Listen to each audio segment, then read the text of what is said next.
عليكم ورحمة الله وبركاته. إن الحمد لله نحمده ونستعينه ونستغفره ونعوذ بالله من شرور أنفسنا ومن سيئات أعمالنا. من يهده الله فلا مضل له ومن يضلل فلا هادي له، وأشهد أن لا إله إلا الله وحده لا شريك له، وأشهد أن محمدا عبده ورسوله। যাবতীয় প্রশংসা মহান রব্বুল আলামিনের জন্য, দরুদ ও সালাম বর্ষিত হোক আমাদের প্রিয় নবী মুহাম্মদ রাসূলুল্লাহ সাল্লাল্লাহু আলাইহি ওয়াসাল্লামের উপর। সম্মানিত দিনী ভাই এবং বোনেরা, আপনাদের সবাইকে শুভেচ্ছা জানাচ্ছি। আজকে আমাদের সাপ্তাহিক ক্লাস, তারই ধারাবাহিকতায় আমাদের সালাত পর্বের আজকে আমরা বেশ কিছু পর্ব অতিক্রম করেছি এবং আমরা আপনাদের সামনে আমাদের সালাত পর্বের সুন্নাত, বিভিন্ন সুন্নাত এবং নফল সালাত বা বিভিন্ন প্রকার সালাতের পরিচয় এবং সেগুলো গুরুত্ব সম্পর্কে বা পদ্ধতি সম্পর্কে আলোচনা করছিলাম। আজকে সে ধারাবাহিকতায় বেশ কয়েকটি প্রকার নিয়ে ইনশাআল্লাহ আমরা আলোচনা করব। আমাদের সালাতের বিভিন্ন সালাতের প্রকারের মধ্যে আজকে সালাতের যে প্রকার সেটি হচ্ছে সালাতুল খুসুফ ওয়াল খুসুফ, সালাতুল খুসুফ, খুসুফ ওয়াল কুসুফ অথবা সালাতুল কুসুফ ওয়াল খুসুফ, অর্থাৎ সূর্য বা চন্দ্রগ্রহণের সালাত। সূর্য বা চন্দ্রগ্রহণের সালাত, এই সালাত রাসূল সাল্লাল্লাহু আলাইহি ওয়াসাল্লাম আদায় করেছেন এবং এই সালাত আদায় করা সুন্নাত। যদিও অনেক উলামা ইকরাম এটিকে ওয়াজিব বলতে চেয়েছেন, ওয়াজিব বলার চেষ্টা করেছেন এই সালাতকে। তবে অগ্রাধিকারযোগ্য মত হচ্ছে যে এটি সুন্নাত। তবে আমরা যদি সুযোগ হয়, বিশেষ করে এই সুন্নাতটি অনেকটা আমাদের, বিশেষ করে আমাদের বাংলাদেশে মানে বলতে যায় যে মানে কেউ আদায় করে না ঠিক মতো, অনেকে জানেই না। এটা কিন্তু আসলে এটা কিন্তু সাধারণ পাবলিককে এটা দোষারোপ করা যায় না সর্বাবস্থায়। এমন না যে সালাত চলতেছে কিন্তু তারা যাচ্ছে না, বিষয়টা কিন্তু এমন না। যারা সাধারণত সালাত আদায় করে নিয়মিত, পাঁচ ওয়াক্ত সালাত এবং জুমার সালাত, তারা নিয়মিত সালাত আদায় করে, বিভিন্ন নফল সালাত, তারা কিন্তু এই ধরনের সালাতের যদি আসলে ব্যবস্থা হয় তাহলে কিন্তু তারা ঠিকই কিন্তু মসজিদে যাবেন আদায় করতে। কিন্তু আসলে এই ধরনের ব্যবস্থাই করা হয় না, জানাই হয় না। এখন আলহামদুলিল্লাহ আমাদের অনেক ওলামা ইকরাম এবং যিনি ভাইরা তারা ব্যবস্থা করতেছেন বিভিন্ন জায়গায়, আমরা এটা লক্ষ্য করেছি এবং তারা আগে ঘোষণা দিয়ে থাকেন বিভিন্ন জায়গায় সালাত হচ্ছে এটা। তো আলহামদুলিল্লাহ এটা একটা ইতিবাচক দিক। তো এটি অত্যন্ত গুরুত্বপূর্ণ একটি সালাত, কারণ আমরা জানি যে বিপদের সময়, যে কোনো বিপদের সময় এবং কঠিন মুহূর্তে আমাদের মুসলিম হিসেবে উচিত যে আল্লাহর দিকে ফিরে যাওয়া। আর সালাত হচ্ছে এটা একটা আল্লাহর দিকে ফিরে যাওয়ার অন্যতম একটি মাধ্যম। রাসূল সাল্লাল্লাহু আলাইহি ওয়াসাল্লাম বিভিন্ন বিপদে আল্লাহর দিকে ফিরে গেছেন। তার মধ্যে সূর্য এবং চন্দ্রগ্রহণ এটি আল্লাহ তাআলার পক্ষ থেকে কিন্তু একটি অশনি সংকেত এবং একটি বলা যায় যে একটি আল্লাহ তাআলা তার একটি নিদর্শন এবং বান্দাকে তিনি এর দ্বারা ভয় দেখান। তো সে কারণে এই কঠিন মুহূর্তে সালাতের জন্য প্রস্তুত হওয়া, আল্লাহর দিকে ফিরে যাওয়া অবশ্যই একটা গুরুত্বপূর্ণ একজন ব্যক্তির। সে কারণে সেরকম কোনো ব্যস্ততা না থাকলে, বা আমি মনে করি যেটা রাষ্ট্রের পক্ষ থেকে, যেহেতু আপনারা জানেন যে বিভিন্ন সময় যখন কঠিন কোনো মুহূর্ত হয় তখন তো রাষ্ট্রের পক্ষ থেকে সে সময়টুকুকে শিথিল করা হয়, বা বিভিন্ন যে প্রতিষ্ঠান তারা শিথিল করে বিভিন্ন কঠিন মুহূর্তে। তো এটাকে আমাদের গুরুত্ব দেওয়া উচিত। আল্লাহ তাআলা যেহেতু এটা আল্লাহ রাসূল বলেছেন যে ইন্নাশ শামসা ওয়াল কামারা আয়াতান মিন আয়াতিল্লাহ লা ইখসিফান লিমাউতি আহাদ ওয়ালা লিহায়াতিহি, অর্থাৎ চন্দ্র এবং সূর্য এটা আল্লাহর নিদর্শন সমূহের অন্যতম। কারো জন্ম ও মৃত্যুর কারণে কিন্তু এই চন্দ্রগ্রহণ লাগে না। তারপর আল্লাহ রাসূল বলেছেন ফাইযা রাআইতুম যালিক ফাদউল্লাহ, অতএব তোমরা যখন এরকম দেখবে তখন তোমরা আল্লাহ তাআলার কাছে দোয়া করো, ওয়া কাব্বিরু, তাকবীর পাঠ করো, ওয়া সাল্লু, সালাত আদায় করো, ওয়া তাসাদ্দাকু, এবং সাদকা করো। সহিহ বুখারী এবং মুসলিমের হাদিস। অতএব এ সময়ে দেখুন সাদকা করতে বলা হয়েছে এবং কঠিন এটি যে একটি কঠিন মুহূর্ত, এই কঠিন এটা থেকে বোঝা যাচ্ছে যে কারণ আল্লাহ রাসূল দোয়াও করতে বলেছেন, সালাত আদায় করতে বলেছেন, তাকবীর পাঠ করতে বলেছেন, আবার তিনি কিন্তু সাদকা করতে বলেছেন, সাদকা করতে বলেছেন। সে কারণে আমাদের উচিত এটা গুরুত্ব সহকারে নেওয়া এবং সবাইকে সতর্ক করা। ইনশাআল্লাহ অনেক সুন্নাত যেগুলো আসলে মাতরুক ছিল, মানে যেগুলো চালু ছিল না আমাদের সমাজে, ভালো সুন্নাত গুলো, সেগুলো যদি আমরা চালু করতে পারি আল্লাহর রহমতে, তাহলে কিন্তু আমরা যেমন নেকি পাবো, তেমনি এই যতদিন পর্যন্ত এই সুন্নাত গুলো পালন করতে থাকবে মানুষ আমাদের সমাজে, সে নেকিটা কিন্তু আমরা পেতে থাকবো। এটি আল্লাহ কিন্তু ইঙ্গিত দিয়েছেন, মান সান্না ফিল ইসলামি সুন্নাতান হাসানা ফালাহু আজরুহা ওয়া আজরু মান আমিলা বিহা ইলা ইয়াউমিল কিয়ামা। অর্থাৎ যে ব্যক্তি ইসলামের মধ্যে সুন্দর কোনো সুন্নাত, ভালো কোনো প্রথা রীতি চালু করবে, তার জন্য আম এ নেকি রয়েছে, এবং যারা পরবর্তীতে পালন করবে কিয়ামত পর্যন্ত তাদের সবটাও কিন্তু সে পাবে। পরবর্তীতে যারা আদায় করবে তাদের সবের কিন্তু কমতি হবে না। সুতরাং আমাদের গুরুত্ব দেওয়া উচিত এই বিষয়গুলোকে। আমরা হয়তো মনে করব আসলে যে এটা তেমন কি? কিন্তু দেখা যাচ্ছে যে এটার কারণে কিন্তু আমি জান্নাতে চলে যেতে পারি। এটাই কিন্তু আসলে ইসলামের মর্যাদা, মানে আমাদের মুসলিম হওয়ার মর্যাদাই কিন্তু এটুকু দেখেন। ছোট্ট একটা আমল করে আমরা জান্নাতে চলে যেতে পারি। কিন্তু ইসলাম গ্রহণ না করলে যত বড়ই আমল আমরা করি না কেন, আমরা কিন্তু জান্নাতে যেতে পারতাম না।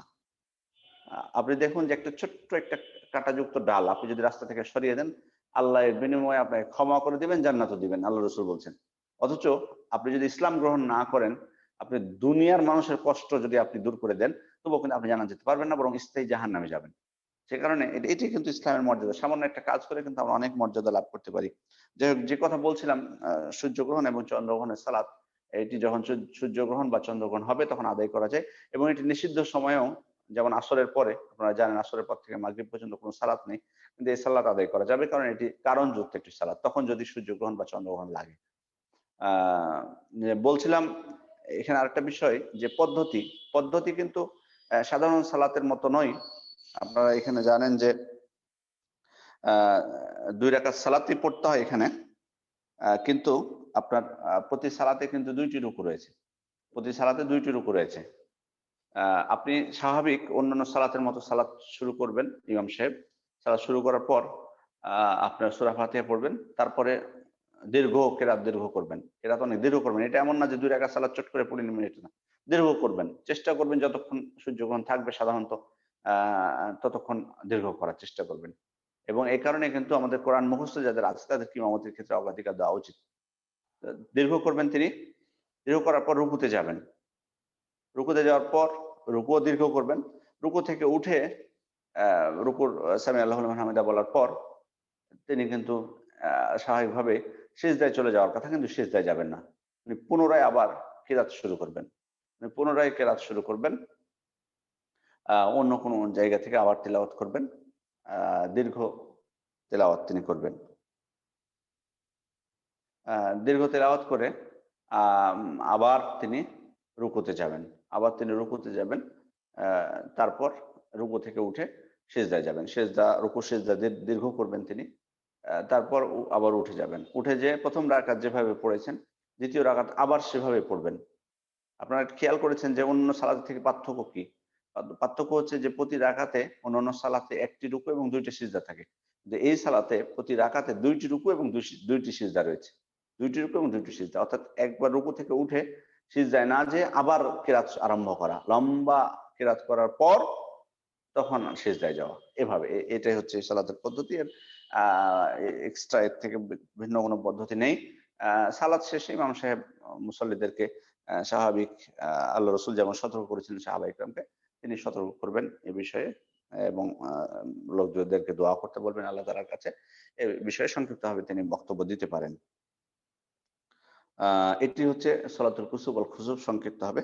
এবার আমাদের ২য় প্রকার সালাত, আজকের যেগুলো আলোচনা করব তার মধ্যে একটি অন্যতম একটি সালাত হচ্ছে, যেটি খুবই গুরুত্বপূর্ণ, সেটি হচ্ছে সলাতুদ দোহা। যেটি আমাদের দেশে চাষতের সালাত নামে পরিচিত। সলাতুদ দোহা। এখানে আমি আপনাদের দিনী ভাই যারা আপনারা ক্লাসে উপস্থিত আছেন, তাদের সবাইকে অনুরোধ করব একটু মনোযোগী হওয়ার। কারণ এই বিষয়টা অনেকের কাছে খোলাসা হয় না। আ খোলাসা হয় না। যেমন সলাতুল দোহা, সলাতুল ইশরাক, সলাতুল আওয়াবিন, এ ধরনের প্রশ্ন আমরা করে থাকি যে কোনটা পড়বো আমরা, বা কখন কোনটা পড়তে হবে, কোনটা উচিত। আমি এই জিনিসটা সহজভাবে আপনাদেরকে বোঝার চেষ্টা করব ইনশাআল্লাহ। সলাতুল দোহা, ১ম এ আমরা আসি মূলত সলাতুল দোহার ক্ষেত্রে। এই জিনিসটা যদি আমরা বুঝে যাই, বাকি সালাতগুলো বোঝা খুব সহজ হবে। সলাতুল দোহা, এই সালাতটি অত্যন্ত গুরুত্বপূর্ণ একটি সালাত। এই সালাত মূলত আদায় করতে হয় কখন? এটা আমরা জানার চেষ্টা করি। এই সালাত আদায় করার সময় হলো সূর্যোদয়ের পর থেকে। সূর্যোদয়ের পর থেকে। সূর্যোদয় যখন হয়ে যাবে, সূর্যোদয়ের ১০ মিনিট পরে আপনি পড়বেন। কারণ যাতে সূর্যোদয়টা স্পষ্ট হয়ে যায়। এক বল্লম পরিমাণ উঠে যায়, যেটা আপনারা জানেন। সূর্যোদয়টা যাতে স্পষ্ট হয়ে যায় তারপর থেকে। আপনারা জানেন যে সূর্যোদয়ের যে টাইমটা দেওয়া থাকে সাধারণত, সেটার 10 মিনিট পরে পড়বেন বা 15 মিনিট পরে পড়বেন, এটাই ভালো, সব থেকে ভালো। তাহলে মানে নিশ্চিত হয়ে গেলেন, ওই পরিমাণ আপনি তো নির্ধারণ করতে পারবেন না বা দেখতেও পারবেন না, সুযোগ হয়তো হবে না। সে কারণে আমি যেটা বলবো, আমি যেটি বলছেন যে 10 মিনিট বা 15 মিনিট পর আপনি সালাত পড়বেন, এই সালাত আপনি পড়তে পারবেন। আমি আবার বলছি, সলাতুদ দোহা, আমরা প্রথম আলোচনা করছি সলাতুদ দোহা নিয়ে, চাষতের সালাত নিয়ে। আপনি আদায় করতে পারবেন কখন থেকে? সূর্যোদয়ের পর থেকে। সূর্যোদয় যখন স্পষ্ট হয়ে যাবে তারপর থেকে সময় শুরু আপনার। আর সময় শেষ কখন? সময় শেষ হলো একেবারে জোহরের আগ পর্যন্ত, নিষিদ্ধ সময় পর্যন্ত। আপনারা জানেন সূর্য যখন মাথার উপরে চলে আসে এটা নিষিদ্ধ সময়। সূর্য যখন একটু ঢলে যায় পশ্চিমে তখন কিন্তু জোহরের সালাতের সময় হয়ে যায়। তো এই উপরে আসা আগ পর্যন্ত, নিষিদ্ধ সময়ের আগ পর্যন্ত এইটুক সময় মানে অনেক সময়, সলাতুল দোহার সময়টা কিন্তু অনেক দীর্ঘ। আমি আবার বলছি, সলাতুল দোহার সময়টা সূর্যোদয়ের পর থেকে, সূর্যোদয় স্পষ্ট হওয়ার পর থেকে সূর্য মাথার উপর আসা পর্যন্ত, অর্থাৎ জোহরের নিষিদ্ধ সময় আসা পর্যন্ত, এই সময় আপনি সলাতুল দোহা আদায় করতে পারবেন। এটি অনেক গুরুত্ব রয়েছে। আবু হুরায়রা রাদিয়াল্লাহু আনহু বলেছিলেন যে আওসানি খালিলি, আল্লাহ রাসূল আমাকে 3টি উপদেশ দিয়েছেন, তার মধ্যে একটি হলো যে রাকাআতাই আদ-দুহা, অর্থাৎ চাষতের 2 রাকাত সালাত পড়া, চাষতের 2 রাকাত বা সলাতুল দুহা 2 রাকাত, 2 রাকাত সলাতুল দুহা আদায় করা। এটি আল্লাহ রাসূল আমাকে উপদেশ দিয়েছেন। আহ এবং এখানে আরেকটি বিষয় আপনারা জানেন যে আল্লাহ রাসূল একদিন সাহাবা ইকরামকে বলছেন যে ফিল ইনসানি 360 মাফসিলান, অর্থাৎ একজন মানুষের দেহে 360টি জোড়া রয়েছে, গ্রন্থি রয়েছে। ফাআলাইহি আন ইয়াতাসাদ্দাকা আন কুল্লি মাফসিলিন ফি কুল্লি ইয়াউম বিসাদাকা। এবং ওই ব্যক্তির উপর কর্তব্য হলো যে ওই ব্যক্তি প্রত্যেক জোড় প্রতি একটি করে সাদকা করবে। দেখুন, খেয়াল করুন, আল্লাহ রাসূল বলছেন সাহাবা ইকরামকে যে তোমাদের প্রত্যেকের দেহে 360টি গ্রন্থি রয়েছে, জোড়া রয়েছে। আর তোমাদের উপর কর্তব্য হলো যে তোমরা প্রত্যেকটি জোড়া প্রতি, গ্রন্থি প্রতি একটি করে সাদকা করবে। অর্থাৎ 360টি সাদকা করা লাগবে তোমাকে প্রত্যেক দিন। খেয়াল করুন, সাহাবা ইকরাম তো স্বাভাবিক ভয় পেয়ে গেছেন যে এটা কি করে সম্ভব? দরিদ্র ছিলেন, আসলে এটা সম্ভব না 360টি সাদকা করা প্রতিদিন। তো ওনারা বললেন, ওমাই ইউতিকু যালিকা ইয়া রাসূলুল্লাহ, আল্লাহর রাসূল এটা কে করতে পারে আমাদের মধ্যে? এটা কে করতে সক্ষম? এটা তো কেউ করতে পারবেন না। তখন আল্লাহর রাসূল তাদেরকে বললেন যে আন-নুখাআ তারাহা ফিল মসজিদ ফাতাদফিনুহা আও আশ-শাই তুনহা তুনাহিহি আনিত তরিক। আল্লাহ রাসূল বলছেন যে এর একটা মানে উপায় আছে, ভিন্ন উপায়। সাদকা যদি করতে নাও পারো, তো একটা বিষয় তোমাদেরকে বলি, মসজিদে যদি কোনো নোংরা কিছু পড়ে থাকে, কফ বা অন্য নোংরা কোনো কিছু, তাহলে তোমরা সেটা দূর করে ফেলবে মসজিদ থেকে। অথবা রাস্তায় যদি কষ্টদায়ক কোনো বস্তু, কাঁটা বা পাথর কোনো একটা কিছু পড়ে থাকে, তাহলে এটা দূর করে দিবে। তাহলে এটাই হয়ে গেল সদকা। এটাই সদকা হয়ে গেল, সবগুলোর পক্ষ থেকে একটা সদকা হয়ে গেল। তারপরে দেখুন আল্লাহ রাসূল বলছেন যে ফাইন লাম তাকদির ফারাকাআতাদ দুহা তুজজিউকা। এটাও যদি তুমি না করতে পারো তাহলে 2 রাকাত সালাতুদ দুহা আদায় করে নিও, তোমার জন্য যথেষ্ট হয়ে যাবে। তাহলে খেয়াল করুন, 360টি সদকার পরিবর্তে মাত্র 2 রাকাত সালাত যদি কেউ আদায় করে তাহলে এটি তার জন্য যথেষ্ট হয়ে যাবে। এটি এই সালাতের যে গুরুত্ব সেটি কিন্তু আমরা বুঝতে পারি এখান থেকে। এখন কথা হলো যে এই সালাতের রাকাত সংখ্যা কি 2 রাকাত শুধুমাত্র? কারণ আমরা আবু হুরায়রা এবং বুরাইদার হাদিস থেকে যেটি বুঝলাম সহিহ মুসলিমের, যে এই সালাতের রাকাত সংখ্যা হলো 2 রাকাত। এখানে 2 রাকাতের কথা এসেছে 2 হাদিসে। তবে হ্যাঁ, অন্য হাদিসে কিন্তু বেশির কথা এসেছে। অন্য হাদিসে বেশির কথাও রয়েছে। কারণ আয়েশা রাদিয়াল্লাহু আনহার হাদিস, সহিহ মুসলিমের 1698 নম্বর হাদিস। তিনি বলছেন, কানা রাসূলুল্লাহ সাল্লাল্লাহু আলাইহি ওয়াসাল্লাম ইউসাল্লি দুহা আরবাআন ওয়া ইয়াজিদু মাশা আল্লাহ। আল্লাহ রাসূল সালাতুদ দুহা 4 রাকাত আদায় করতেন। 4 রাকাত তিনি আদায় করতেন। তবে আল্লাহ যদি চাইতেন আরো বেশি পড়ার, তাহলে তিনি আরো বেশি পড়তেন অনেক সময়। তার মানে প্রথমে জানলাম 2 রাকাত, এই হাদিস অনুযায়ী 4 রাকাত বা তার কিছু বেশি। আবার দেখুন সহিহ মুসলিমের আরেকটি রিওয়ায়াত, সহিহ বুখারী মুসলিমের, যে আল্লাহ রাসূল মক্কা বিজয়ের দিন উম্মে হানির ঘরে 8 রাকাত পড়েছিলেন। উম্মে হানির ঘরে 8 রাকাত পড়েছিলেন।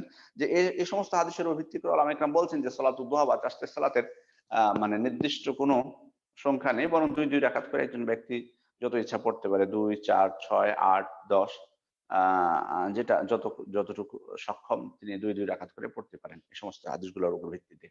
তাহলে আমরা জানলাম যে সালাতুদ দুহার সময়টাও আমরা জানলাম, যে সূর্যোদয়ের পর থেকে আপনার নিষিদ্ধ সময় আসা পর্যন্ত, জোহরের রক্ত হওয়া পর্যন্ত, এটা হলো সময়। আবার জানলাম যে রাকাত সংখ্যা শুধুমাত্র 2 রাকাত না, বরং 2, 4, 6, 8 ইচ্ছা মতো একজন ব্যক্তি তার সক্ষমতা অনুযায়ী ভালোভাবে মানে তার যতটুকু সাধ্যে কুলায় তিনি আদায় করতে পারেন। এবার আমাদের যেটা মূল বিষয়, আমি আপনাদেরকে যেটা বলছিলাম কিছুক্ষণ আগে, যে আমাদের আরো কিছু সালাত রয়েছে এর সাথে সংশ্লিষ্ট, যেটা আমরা জিজ্ঞেস করি সলাতুল ইশরাক, ইশরাকের সালাত। এই সালাতটা আবার কি তাহলে? দেখুন, এই সালাতের ফজিলত সংক্রান্ত হাদিসগুলো ওলামা ইকরাম সহিহ বলেছেন, আমলযোগ্য। তার মধ্যে একটি হাদিস হলো, আল্লাহ রাসূল বলছেন, মান সাল্লাল কাদা ফি জামাআতিন সুম্মা কাদা ইয়াযকুরুল্লাহ হাত্তা তাতলুআ আশ-শামস সুম্মা সাল্লা রাকআতাইন কানাত লাহু কাআজরি হাজ্জাতিন ওয়া উমরাতিন ক্বালা তাম্মাতিন তাম্মাতিন তাম্মা। আল্লাহ রাসূল বলছেন যে, যে ব্যক্তি ফজরের সালাত জামাতের সাথে আদায় করলো, মসজিদে জামাতের সাথে ফরজ সালাত আদায় করলো, ফজরের সালাত, তারপর সে মুসল্লায় বসে সূর্যোদয় পর্যন্ত আল্লাহ তাআলা জিকির করতে থাকলো, তারপর যখন সূর্যোদয় হলো তখন 2 রাকাত সালাত আদায় করলো, তাহলে তার জন্য একটি পূর্ণ হজ এবং উমরার সওয়াব রয়েছে। তার জন্য একটি পূর্ণ হজ এবং উমরার সওয়াব রয়েছে। এটিকে বলা হয় সলাতুল ইশরাক। এটিকে বলা হয় সলাতুল ইশরাক। অর্থাৎ আপনি ফজরের সালাত জামাতে পড়বেন, তারপর সেখানে মসজিদে বসে মুসল্লায় বসে আপনি আল্লাহ তাআলা জিকির করতে থাকবেন। তখন যখন সূর্যোদয় হবে, সূর্যোদয় স্পষ্টভাবে যখন হবে, তখন আপনি 2 রাকাত সালাত যদি আদায় করেন, আপনার জন্য পূর্ণ হজ এবং উমরার নেকি। এখন আমরা প্রশ্ন হলো যে, আমরা কিছুক্ষণ আগে সালাতুল দুহার ক্ষেত্রে বললাম যে সূর্যোদয়ের পর থেকে এটি সময় শুরু। তাহলে এই সালাতটি কি? এই সালাতটি সলাতুল ইশরাক বলা হয় এটিকে। দুইটির মধ্যে পার্থক্য হলো যে সলাতুল দোহা আপনি যে কোনো জায়গায় আদায় করতে পারেন। সলাতুল দোহা আপনি যে কোনো জায়গায় আদায় করতে পারেন। আপনার জন্য সত্য নয় যে আপনি মসজিদে বসেই থাকতে হবে আপনাকে। বরং আপনি ফজরের সালাত পড়ে বাড়ি চলে যেতে পারেন। তারপর অন্য জায়গায় গেলেন বা বাড়িতে বসে থাকলেন। তারপর যখন সূর্যোদয় হলো তখন আদায় করলেন। এটা সলাতুল দোহা হলো। মসজিদে বসে থাকতে হবে এমনটি সত্য নয়। কিন্তু সলাতুল ইশরাকের ক্ষেত্রে দেখুন, আল্লাহ রাসূল এখানে সত্য দিয়ে দিয়েছেন যে, যে ব্যক্তি জামাতের সাথে আদায় করলো সালাত, তারপর মসজিদে বসে থাকলো সূর্যোদয় পর্যন্ত আল্লাহ তাআলা জিকির করতে থাকলো, তারপর 2 রাকাত সালাত পড়লো, তার জন্য এই সওয়াব। তাহলে এই সওয়াব যদি কাউকে নিতে হয়, তাহলে তাকে মুসল্লায় বসেই থাকতে হবে, জিকির আজকার করতে করতে যখন সূর্যোদয় হবে তখন 2 রাকাত সালাত আদায় করে তিনি এই সওয়াব তিনি আদায় করতে পারবেন। এটা হলো সলাতুল ইশরাক।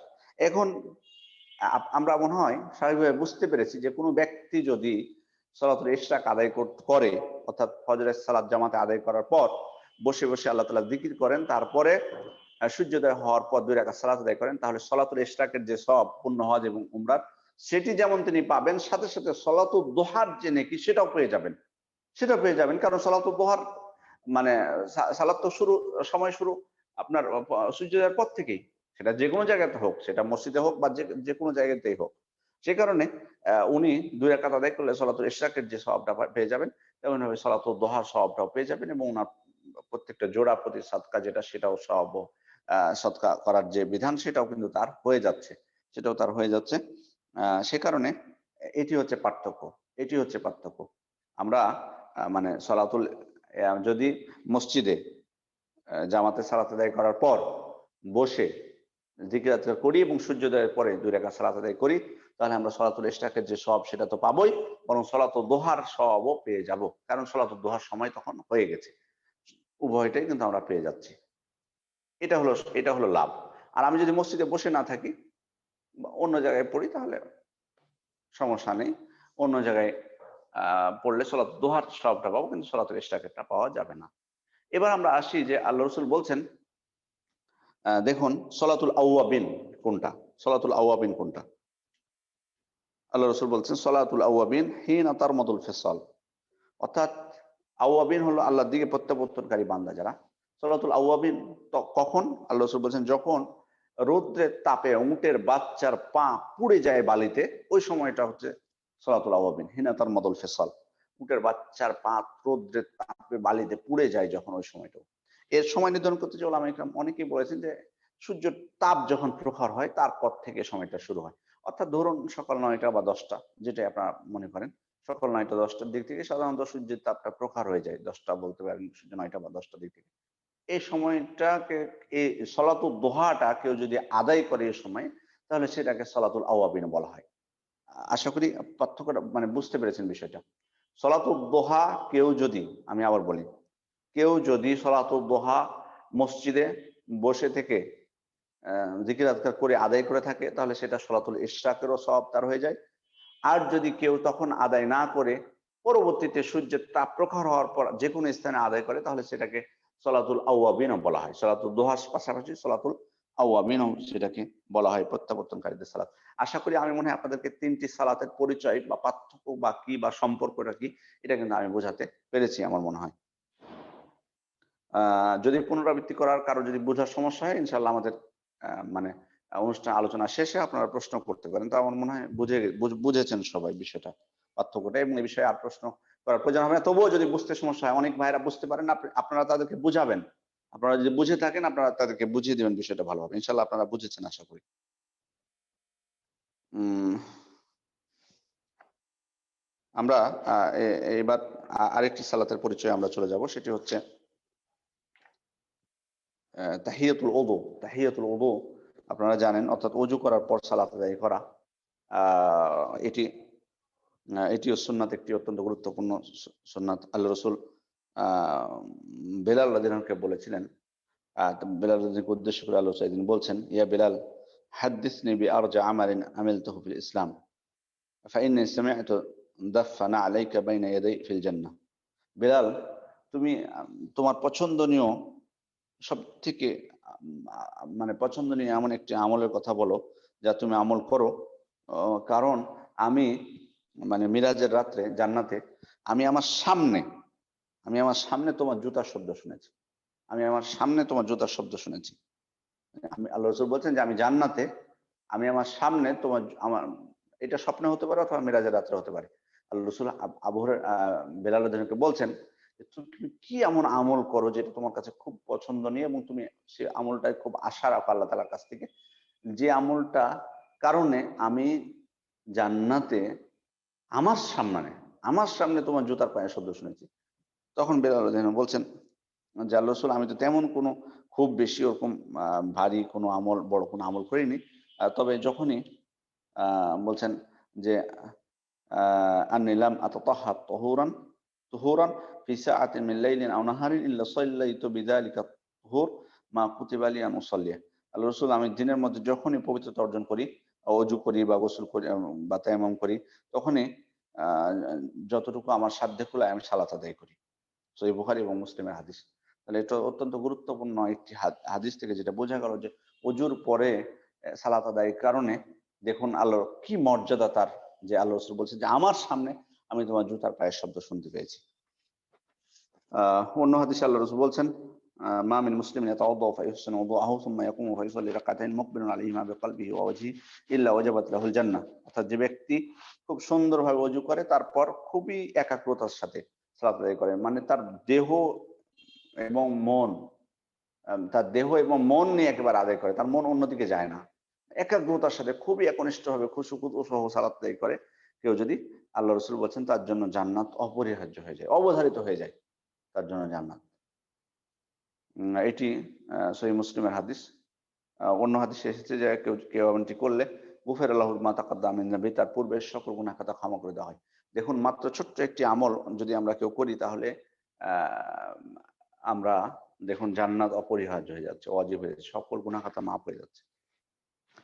তাহিয়াতুল মসজিদ, চতুর্থ প্রকার আমাদের আজকের বিষয়ের চতুর্থ প্রকার সালাত হচ্ছে তাহিয়াতুল মসজিদ। এবং এটা অত্যন্ত গুরুত্বপূর্ণ। আমি জুমার সালাতের আলোচনা যেদিন করছিলাম, সেদিন আপনাদেরকে ইঙ্গিত দিয়েছিলাম যে দেখুন, জুমার খুতবা শোনা ওয়াজিব। জুমার খুতবা শোনা ওয়াজিব। এরপরেও আল্লাহ রাসূল খুতবা চলা অবস্থায় কেউ মসজিদে প্রবেশ করলে তাকে বলেছেন যে অবশ্যই যেন সে 2 রাকাত সালাত আদায় করে সংক্ষিপ্তভাবে, তারপর বসে। তো ওয়াজিব বাদ দিয়ে তিনি তো সুন্নাত বা নফল পড়তে বলবেন না। তার মানে এটাও ওয়াজিব বোঝা যায়। সেদিন আমি আপনাদেরকে বলেছিলাম। তার মানে তাহিয়াতুল মসজিদটা ওয়াজিব যারা বলেছেন তাদের মতটাই বেশি শক্তিশালী। আল্লাহ রাসূল বলছেন, ইযা দাখালা আহাদুকুমুল মসজিদ ফালা ইয়াজলিস হাত্তা ইউসাল্লি রাকাতাইন। তোমাদের মধ্যে কেউ যখন মসজিদে প্রবেশ করে, তখন সে যেন 2 রাকাত সালাত আদায় না করে না বসে। অবশ্যই যেন 2 রাকাত সালাত আদায় করে বসে। আমি হাদিসটি আবার স্মরণ করে দিচ্ছি। সুলাইক আল গাতাফানি, একজন সাহাবী, আল্লাহ রাসূল খুতবা দিচ্ছিলেন, ওই সময় মসজিদে প্রবেশ করেন।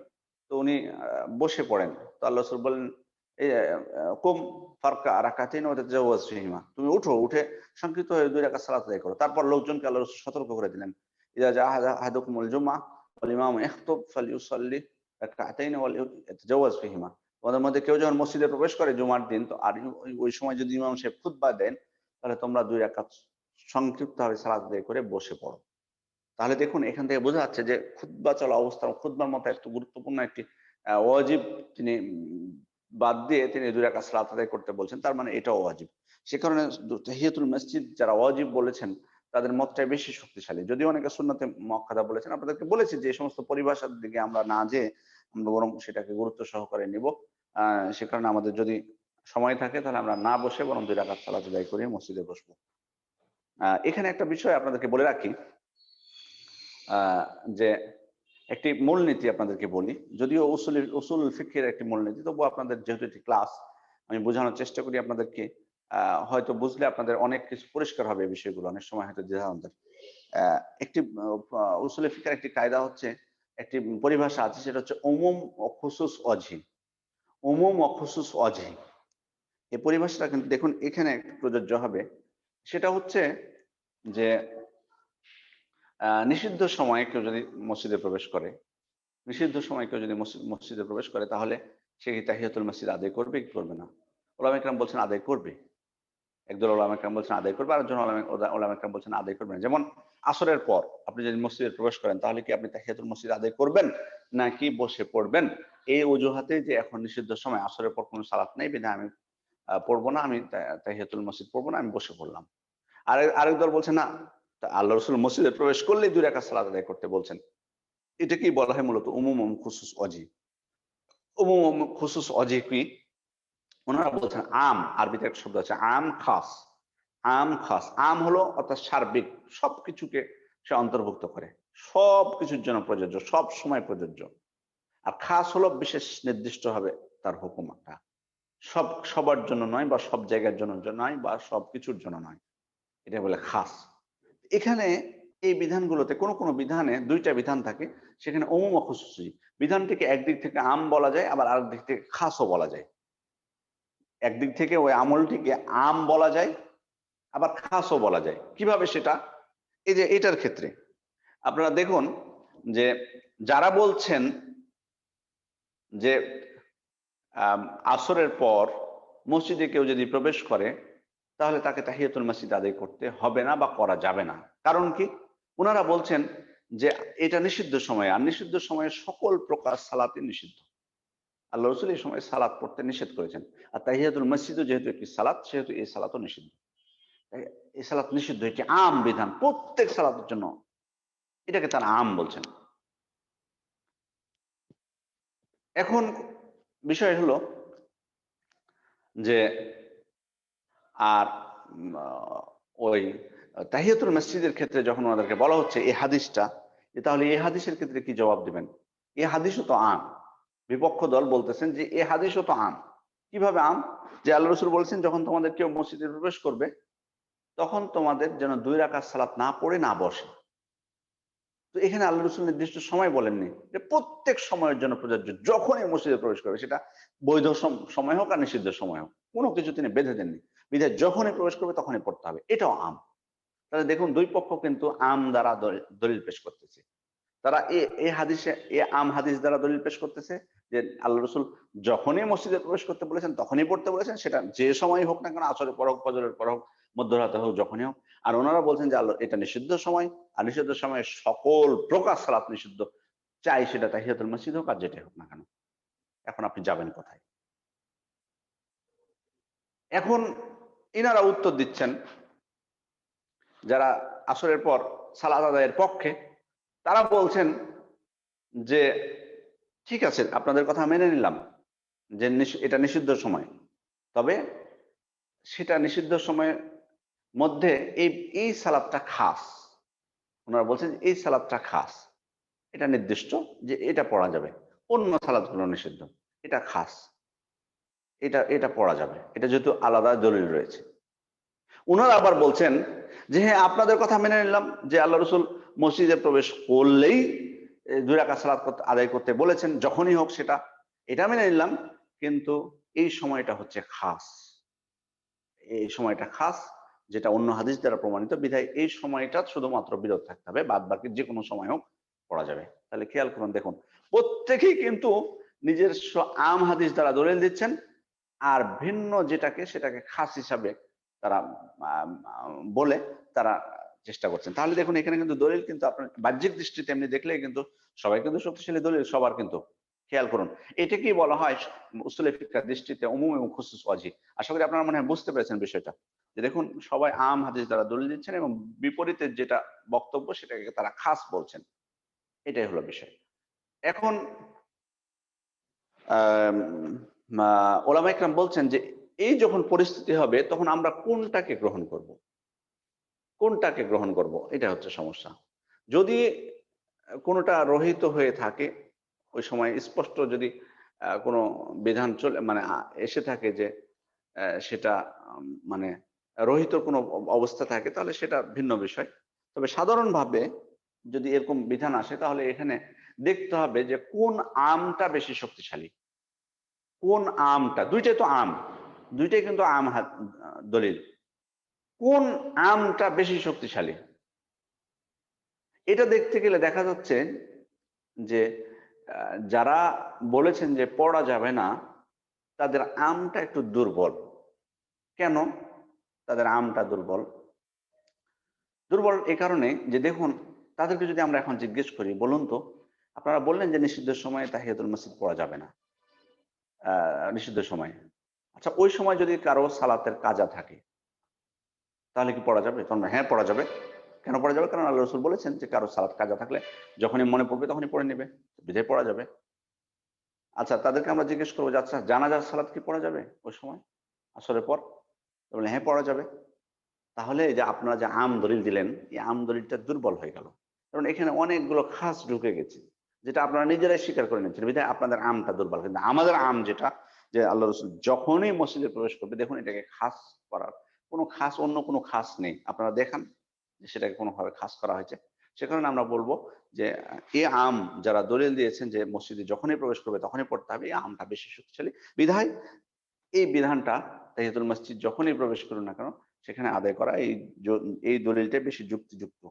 আল্লাহ তাআলা আলাম। আশা করি আমি বোঝাতে পেরেছি এবং কেউ সবাই বুঝতে পেরেছেন। যদি কোনো সমস্যা থাকে আমি পরে বলবো। আমি আজকের আলোচনা এখানে শেষ করছি। আপনাদের যদি কারো প্রশ্ন থাকে এই ৪ সালাত সংক্রান্ত আপনারা করতে পারেন ইনশাআল্লাহ। আপনারা সবাই আছেন তো?